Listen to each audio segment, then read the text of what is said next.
Thank you for joining a Collegial Conversation with Diana Clark. Today, our guest is Amy Gardner. Amy is a certified eating disorder registered dietitian and yoga teacher from Boston. Amy combines over 20 years of clinical experience and personal recovery experience with psychology, mindfulness, sensory motor, and yoga training to help her clients move into full recovery. She is the owner of Metrowest Nutrition, LLC, a multi-disciplinary group practice where she supervises clinicians around helping individuals heal their relationship with food, movement, and body image. She is the author of the book iMove, Helping Your Clients Heal from Compulsive Exercise. Through the iMove program based on her book, Amy leads movement groups and trains other clinicians on how to use the iMove method in their own work. Amy joins us today to discuss how one can heal their relationship with nutrition and what is compulsive exercise and when does it become an unhealthy behavior. Thank you for joining us today, Amy. I am now going to pass the conversation over to Diana. Thank Thank you, Laura. you, Laura. And welcome, Amy. I'm so glad to have this conversation. I think it's probably under-discussed, compulsive exercise. When I see people running down the road looking like they have no more weight on them than the bird I have, in my home, then I look at and I go, is there a problem with this exercise? So let's start with what is considered compulsive exercise, and welcome. Great question. So I think the way to define compulsive exercise, the best way to do this is to compare it to what might be considered healthy exercise. So when we're thinking of healthy exercise, it really increases energy. It enhances our mood. It is passion driven. It might be related to a specific sport or activity we have a particular affinity for. It's scheduled around our life. It's a source of enjoyment, and it respects the body's limitations, and it allows for rest. Whereas compulsive exercise is quite the opposite. It exhausts the body, it lowers mood, it increases anxiety. Most people find they don't have energy for things outside of it because they're exhausting themselves in the movement itself. It's punishment driven, so it's used to make up for perceived mistakes, either in food or in the body. Life is scheduled around exercise, so people might forego social activities, maybe even miss out on work or school or other things they feel passionate about because they really need to exercise. There's a source of obligation to it, and it ignores the body's cues. So it kind of surpasses the natural cues that are indicating it's time to stop. Often these individuals will exercise past pain or really strong indicators in the body that it's time to stop, or if there's an injury or illness present. So that really helps kind of define it. It's more about the relationship. Let me ask a question. I was a marathon runner in my 20s. And so the necessity to exercise through pain was part of the practice for me. And now I look back and I think, what was I doing? Was I numbing or was I exercising? And I can now look at that exercise regimen as not a healthy one. How does somebody who is really training for something discern the difference between numbing themselves and feeding their bodies? And I think that's a really important distinction and something that is a really individual thing to explore. What you've mentioned, it made me think of the difference between discomfort, right? And a little bit of discomfort and like riding your edge as you're training versus pain and real strong signaling that it's time to take a break or lighten up. I think so. Some athletes get very familiar with discomfort in the body. And I think there is that tendency to maybe for them to transition into a space of being a little more on the compulsive side. It's really nuanced. I think it is really individual, like what is in favor of the training for the sport and what is really driven by the disorder or numbing the body, because we do know that exercise, the neurobiology of exercise does allow for a lot of pain relief, both physical and psychological. And certainly when I'm talking to clients that have a history of long distance running, sometimes they have the same question, that what was driving me to that sport or driving me to continue. There's definitely for some people with trauma histories, a strong desire to run away from the body, to run out of the body, to get out of these difficult discomfort, the discomfort and difficult feelings they're having. So is it a common experience when I was back in the day of what I can now listen to and call compulsive exercise?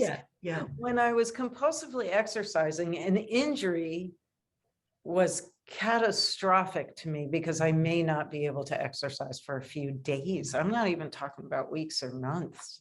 Right. But that absence of exercise was almost like some people describing substance absence. Absolutely. And I have, there's one part in my book, I share a story, which was really a breaking point for me, where I was running through shin splints and I felt like I needed to run. It was like I'd had a particularly stressful day. I was at boarding school and I just ran and it was burning. My shins were screaming at me, telling me to stop. And it was like this mind over matter. I cannot stop. And at some point it was just, I just couldn't go on. And I remember just falling to pieces. I was like in tears and but in that moment, it also was like, it really struck me like this isn't okay. There's a problem here. And a lot of clients will describe this, a tendency to avoid those moments, right? The pain and the difficult emotions. There's a way to avoid it as we use exercise. And one client or participant of the iMove group recently has been talking a lot about that she's in this period of grief as she's dealing with an aging parent who's going to be dying, and she realizes she does not want to be using exercise to dull her experience in this process, so that she can be really present in that Loss period and have a meaningful goodbye. And so it was really interesting to just hear her talk about it, because I think I could really appreciate discomfort. And at the same time, as you grow and you recover, you realize, oh, that's so important. You have to, be able to feel that. And so I think you're right. I hear this.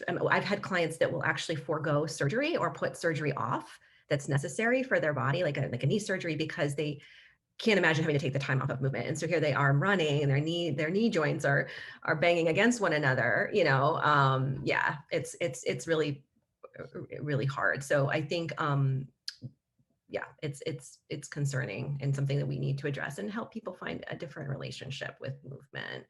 So let's talk about iMove. What is that process that does create that new relationship? Yeah. So what I found in my own work and before I started doing this, and what I'm hearing from other clinicians, is there's this gap in how we're talking with clients about movement. So a lot of people feel very comfortable exploring the relationship with movement, doing a lot of the behavioral work, just kind of doing a lot of the motivational piece of moving people into a place where they want to actively make changes.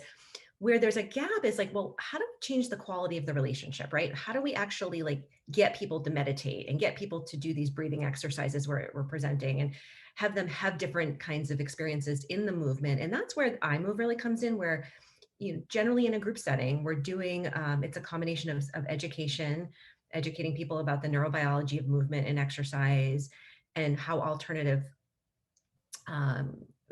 activities and coping skills can really help provide the same thing to their nervous system, how they can really bring their nervous system from a sympathetic place down to a parasympathetic place where they're in a rest and digest response. And so it really, in vivo, we do these activities where they're breathing, we're meditating, we're doing mindful movement, we're engaging with one another in the group setting, so they can start to see when they shift out of their body, right? When they stop being embodied and they're now in more of a different place where they're disconnected and in their head again. So it's really giving them a lot of experiential, so that it's psychoeducation, it's experiential. And then there's an opportunity for self-reflection and dialogue as a group. And I'm finding it to be so impactful. And I just feel really grateful to be able to witness the transformations that some of these individuals are having. One woman the other day in our group said, we did some Qigong, and afterwards she said, this is the first moment I've ever felt really present in my body in a moment. And it was like fleeting, but she's like, it wasn't like I was resting, waiting for that next thing I had to do. It was a real experience of like not moving out of this moment into the past or into the future. And I was like, wow, and I could feel it she had experienced it on a much more visceral level. Mm-hmm. That is really great when I think about people who use whatever vehicle to dissociate from their experience. And I'm sure exercise, because I know it was for me, a way of dissociating from my experience. Yeah. The idea of inhabiting your body fully would be, for that first moment would be really exciting. Yeah. So how does nutrition and body image all play into this? I would imagine that, you can't really talk about one without talking about the other. That's true. So with the groups, we don't talk about nutrition. We don't talk about, we do body image does come up, and I can speak to that in a minute. But what it is required at certain points of recovery that people have a nutritionist that they're working with, and they are required to nourish their body adequately to be able to participate. And I'm in regular consultation with their team to make sure that's happening.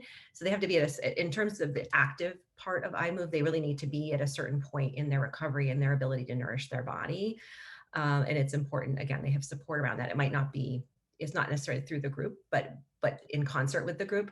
In terms of body image, the body image piece comes up very organically in the group, where just to give you an example, people are aware of how self-conscious they are about their body as they move, or aware of their clothing and how uncomfortable it feels in there. And this is very familiar because they experienced it when they go to yoga classes outside of our group, or if they go to a gym or wherever they're going to move their body. And it gives them a platform to talk about it. Like all these things that come up and where their mind is when they're moving, and other people share that they have the same experience. So they're getting this really wonderful, mirroring and support around it, and can kind of start to unpack that. Yeah. I was talking to a guest earlier in the week, and we were talking about groups, and the essential features of groups is that mirroring, and that lack of, it isn't so much disclosing the experience, it is hearing back how ordinary you are. And I think that bringing in the movement piece allows us to connect on even a different level. Like I feel like our nervous systems are talking to one another, and just, I've heard many participants say, I am just so in tune with what you're saying right now. I just feel so connected to you. So they're starting to use their connection with other people instead of this need to isolate and disconnect through maybe exercise or restriction or whatever it is. And I am hearing from clinicians that the flexibility they're gaining through working on movement, or working on the relationship with movement, is translating to how they're working on the relationship with eating as well, that they're seeing more flexibility in their relationship with their bodies, seeing it as strong. I mean, that was one of the things that exercise brought to me personally, was that notion, like, I don't need to focus on what I look like, but how strong am I? Yeah, and I think that's one real wonderful thing about movement and exercise, and how we might consider integrating it into the recovery process. Because I know for myself, the athletic identity was a preserving one. It was actually something that drove my recovery. I wanted to feel my body. I wanted to be strong. I love that feeling of the exhilaration. Being able, I was a ski racer, so being able to like really stay warm and move down, and move fast down the hill was really wonderful. Yeah. You're speaking to a Vermonter here. So that we're in Vermont. In between Stratton and Killington. How's that? Okay, perfect. That's perfect. The perfect spot. I love it. Yeah. Right. So let's talk about intuitive eating, because that would be, I would think, if somebody has a solid iMove program, intuitive eating must be part of it, right? Mm-hmm. Yeah. Mm-hmm. So what is intuitive eating? So intuitive eating is really aligning eating like with your body's cues, both biological and also your desires, like what you really want to eat. And for so many people recovering from an eating disorder, it takes a long time to get there, right? To really know what is motivating eating or food choice. But I think getting into your body, getting into your body and becoming more embodied is a key element to being able to really use your body's cues, and to really know what sensations or food appeal and what don't, and from a more authentic way. So some of the sensory work in iMove is really helpful in helping participants really understand like the sensory input that they're drawn to and sensory input they're drawn from. And sometimes I really think it's applicable to the eating experience, because there's so much sensory involvement with eating.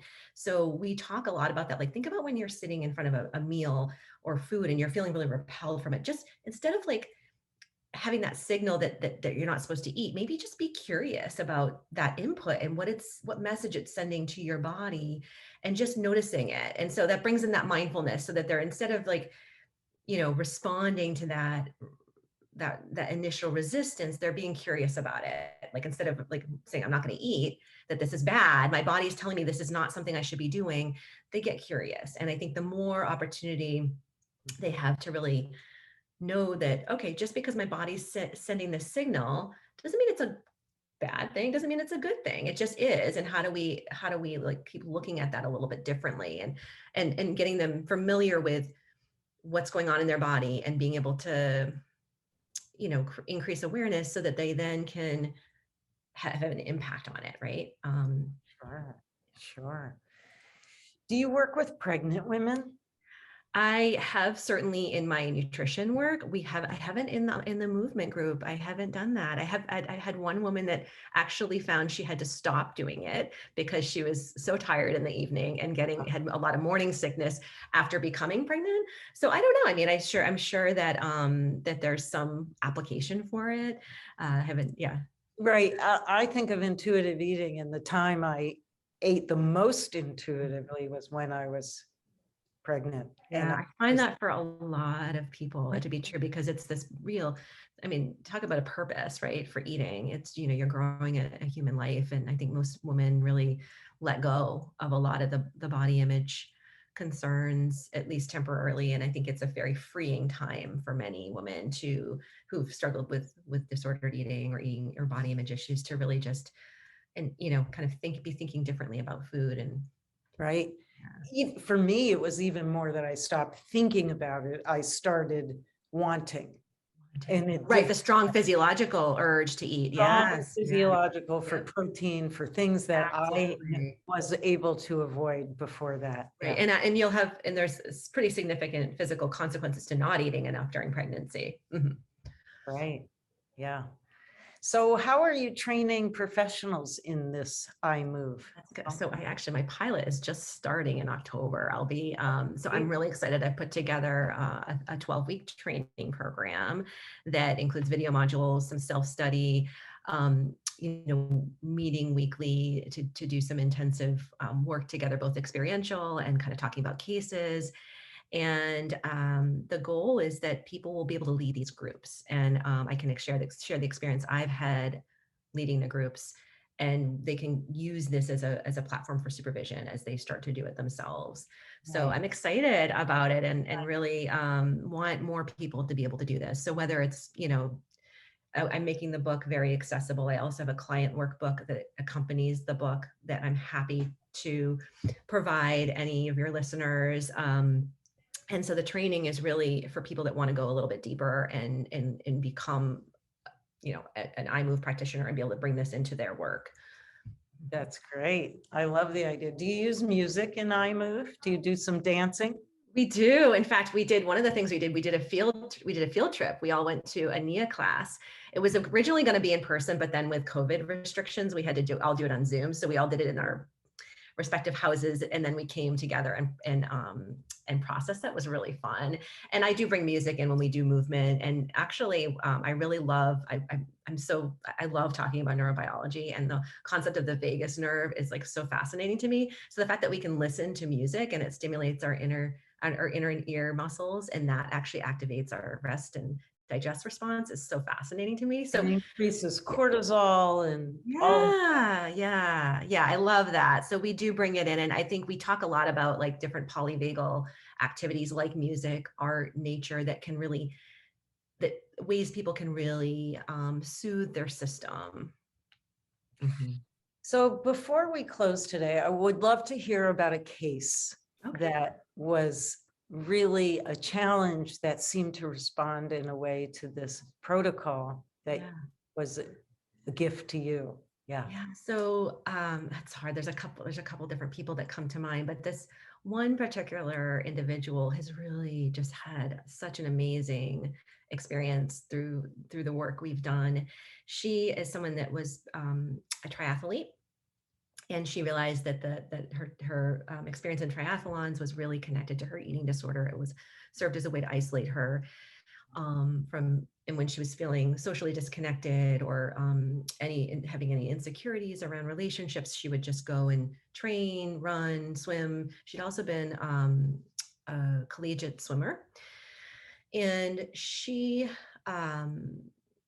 someone that has both an eating disorder and some access to, and it's really struggled with how to regulate, how to self-regulate. And she described this buzzy feeling she would get in her body, and it would just drive her to exercise. Through the group, I've seen her transform her relationship with movement. She hated yoga when she started, and she now has found that 2 friends that she goes to these yoga classes with, and she's really appreciating it. And one of the things she's noticing is that in the past, when she would have a negative body image thought, she would stop the activity or she'd leave, and she's able to tolerate it. And she said, I realized, like, it doesn't matter whether I'm doing yoga or not, my body is where it is right now. And she's realizing that these discomfort, the thoughts that provoke some discomfort in her, it's okay. Like, she's just describes this experience of being okay and tolerating this kind of discomfort that comes up as a response to her thoughts in a different way than she ever was. She's also found that she really likes rock climbing, which is something she can be fully engaged in, like indoor rock climbing. Yeah. And that she's like really having fun with it, and she's fully engaged. She feels like it's a mindful activity, and she's not quantifying it. And she just, the flexibility I've seen in her relationship with movement, and just the connection I've seen her build with other people, and has been unbelievable. And she's I see such success there, and it's wonderful to, and it's ongoing, right? I mean, I think that's the beauty of it, is like this group has formed this wonderful holding space for one another.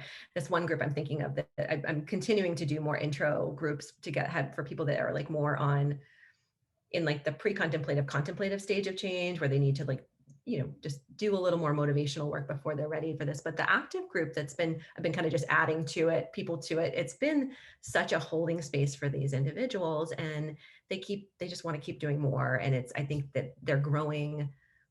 It's evolved into something much different. So we'll bring different themes into the movement we're doing, whether it's about boundaries or transition or slowing down. And it's been fabulous to just watch these aha moments. Yeah.